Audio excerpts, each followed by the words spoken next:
Major کی patient ہوں. 17 سال ہو گئے جو مجھے بلڈ لگ رہا ہے. الیکسا ویلفیئر ٹرسٹ کی طرف سے عبدالحمید صاحب ہماری بہت مدد کرتے ہیں. جب بھی ہمیں بلڈ کی ضرورت ہوتی ہے یہ ہمیں بلڈ ڈونیٹ کرتے ہیں اور ہم بہت دور سے آتے ہیں. ہمارا کرایہ، ہمارا خرچہ، ہمارا کھانا پینا برداشت سے باہر ہے، جو کہ عبدالحمید صاحب ہماری مدد کرتے ہیں.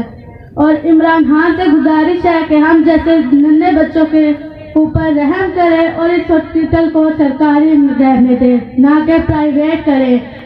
ہم خون کے ایک قطرے کے سہارے پہ جیتے ہیں، جو کہ عبدالحمید صاحب ہماری بہت مدد کرتے ہیں. میں دل سے ان کا شکریہ ادا کرتی ہوں. اور آپ سب سے گزارش ہے کہ ہمیں بلڈ ڈونیٹ کریں اور ہماری مدد کیجیے. میڈیا سے جو بھی میری بات سن رہا ہے ہماری مدد کیجیے اور ہمیں بلڈ ڈونیٹ کیجیے. عبدالحمید صاحب ہمارا بہت بہت بہت خیال رکھتے ہیں، بلڈ ڈونیٹ کرتے ہیں، ہمارا کرایہ ہمیں سب ڈونیٹ کرتے ہیں. اس منصوبے میں ہم لوگ بہت بہت دب چکے ہیں اور عمران خان سے گزارش ہے کہ ہم غریبوں پہ رحم کریں اور اس ہاسپٹل کو سرکاری ہی رہنے دیں. Thank you so much.